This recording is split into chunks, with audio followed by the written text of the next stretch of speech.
Bienvenue des amis, mon nom c'est Michel. Dans ce tutoriel, je vais vous montrer comment vous pouvez créer en CSS pur du graphisme.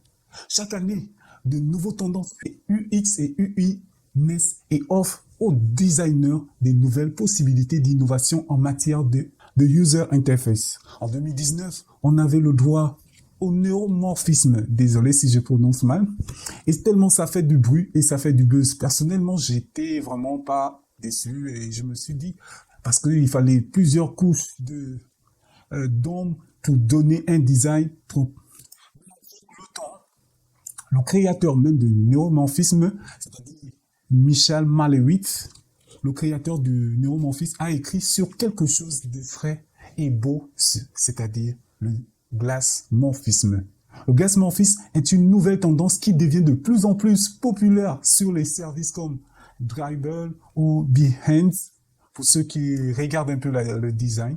Donc, dans ce tuto, je vais vous montrer comment vous pouvez le faire avec du CSS simple. Et vous allez vous rendre compte que du glassmorphisme, c'est vraiment beau. Et avant d'aller plus loin, voici quelques caractéristiques que vous devez avoir en tête, c'est-à-dire la transparence et la couleur vive qui est souvent en arrière-plan et les bordures claires en CSS. Pour ceux-là qui utilisent Adobe XD ou bien Photoshop, je ne sais pas quel outil, vous voulez voir comment ça se passe, j'ai fait un tuto là-dessus sur Adobe XD. Vous voyez la description, je vous mets le lien. Donc, sans plus tarder, vous allez ouvrir votre navigateur. Moi, je suis sur CodePen. Pour ceux qui ne connaissent pas CodePen, c'est un éditeur en ligne de code qui vous permet de partager vos codes, vos connaissances, et moi, j'aime bien. Donc, voici. Vous cliquez sur le logo, vous mettez New Pen. Donc, on va créer notre dossier et notre fichier HTML. On va donner le titre, glassmorphisme pur CSS. Donc, moi, je vais prendre ça. Je viens changer mon titre. Ok. Donc là, dans notre div, dans notre body, on va créer. Je vais faire une div carte. Tant pour moi, au lieu de point, carte. Donc carte avec S. Et à l'intérieur, on va mettre les autres cartes. Donc, c'est-à-dire des fils, je fais. Donc, pour moi, j'ai oublié le point pour la classe. Donc, voilà. À l'intérieur, je vais mettre un emoji. Pour ceux qui sont sur Windows, vous allez cliquer Windows après le point. Après, OK. Et on a ça. Et vous venez au niveau du CSS. Au niveau du CSS, vous allez commencer. Moi, je vais mettre le body. Le body. Vu qu'on n'a pas grand-chose, on va faire quelque chose de simple. On va mettre au niveau du body la taille. Donc la taille, nous on va mettre 100 VH, voilà. C'est-à-dire 100%. Et la largeur, on va mettre à 100%. Ok. Et après, nous on va faire un display parce que on veut faire ça en flexbox. Flex. Ok. Après display, qu'est-ce qu'on va faire? On va justifier le contenu, justify content, center. On veut centrer. Donc vous voyez, là, on va faire line item center. Ok. Center. Point virgule. Vous voyez là, notre carte est milieu vrai. Ok. Comme je vous disais, il faut avoir un arrière-plan vif. Nous, on va chercher un arrière-plan. Vous venez ici, moi j'ai trouvé un arrière-plan sur Google. Donc vous pouvez voir quelle couleur vous plaise. Donc on va mettre background image. Vous voyez, background image. La source, c'est donc background image. Vous allez mettre la source dans l'URL. Et dans l'URL, moi je vais mettre, on va mettre, donc pour moi, la fin, et vous voyez l'arrière-plan, on ne veut pas que ça se répète, background. background, repeat. Là, notre background se répète. On ne veut pas, paf. Là, vous allez voir. Ok, là, vu que l'arrière-plan ne se répète plus, on veut que l'arrière-plan prend toute la page background side. Bon, background, c'est là, side, on veut cover, point virgule. Donc vous voyez là, notre arrière-plan prend déjà tout. Ok, là, ça commence à aller. Nous, déjà, on va déjà attaquer la deuxième partie, ce qui est la partie de Glass Memphis. Nous, c'est la carte. Carte avec S, donc c'est-à-dire, oui. Désolé. Dans l'arrière-plan, qu'est-ce qu'on veut? On veut que là, on va d'abord donner les tailles qu'il faut pour notre design. On va donner la taille I. Donc, on va en faire 10 rem. Hein. Moi, je préfère rem parce que c'est relative. Ok. Et la hauteur. La hauteur. Et la largeur, pour moi. Ouais. Dans width, on va donner 10 rem. Oh là là, désolé. Point virgule. Ok, on a déjà ça. Ce qu'il nous faut déjà ajouter, c'est l'arrière-plan parce que rien ne se voit pour le moment. On va mettre un background pour voir qu'est-ce que ça donne. Background. Donc, un arrière-plan background color. Donc, moi, je mets plus souvent, je vous conseille de faire RGBA.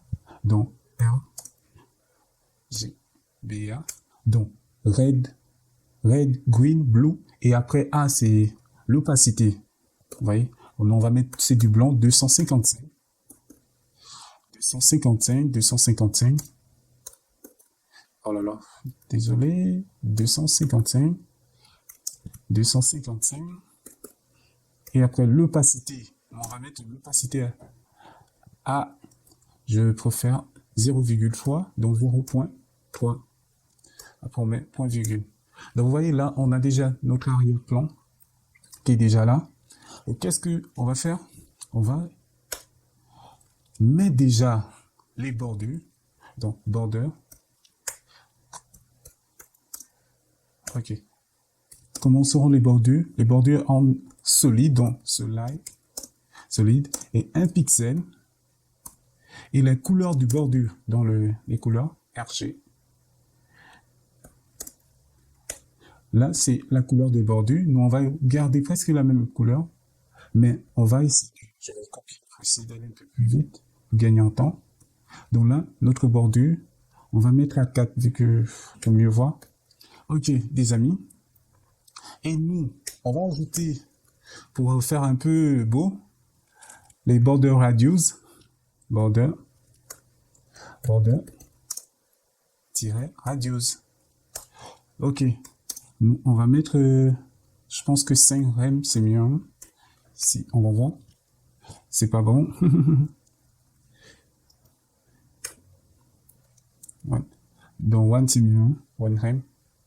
Qui correspond à... Ok, des amis. Donc là, on a déjà un peu quelque chose.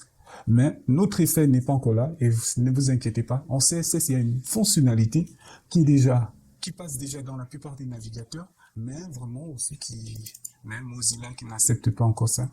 Donc,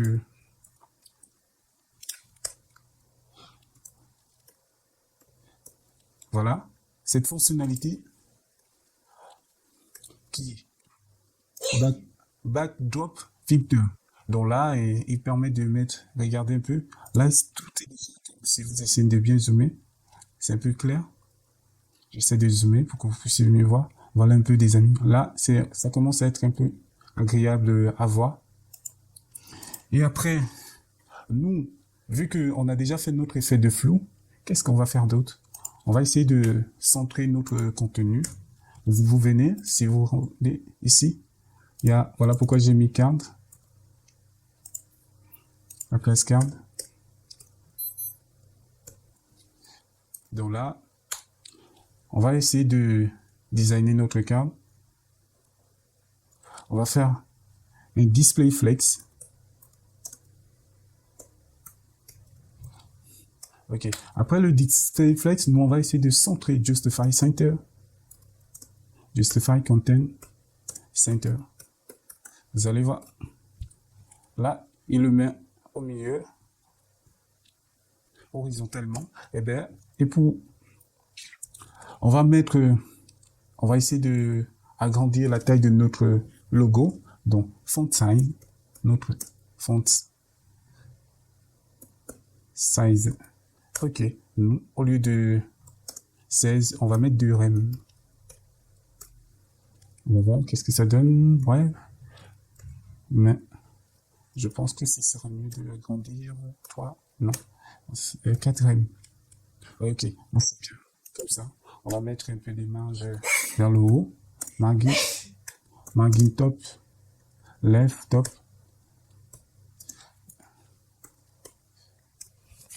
Là, ça ne correspond pas. On va mettre pour mieux centrer. Je vais essayer de... Ah oui, je pense que là, c'est mieux. Donc, vous voyez, des amis, et c'est vraiment cool avec ça. Donc, vous voyez ce que ça nous donne. Maintenant, vous pouvez prendre, vous amuser avec. Donc là, vous voyez, des amis, ça ne prend pas beaucoup de temps. En quelques minutes, des secondes, on a fait quelque chose de extraordinaire. Donc là, on va essayer de mettre les marges dans notre... On va mettre gaps, les marges de 1 rem, c'est mieux. Ok. Ici, voilà. Je vais montrer quelque chose. On va mettre... Très bien. On va remplir ça. On va mettre le feu. On va mettre ça. Donc, les amis, vous voyez, c'était simple et ça n'a pas pris plus de 20 minutes, 10 minutes, 15 minutes. Donc, on se dit bye. Et comme vous savez, pour m'encourager à vous partager ces tutos, laissez un commentaire, partagez et likez. Ça me fera énormément plaisir. Ciao.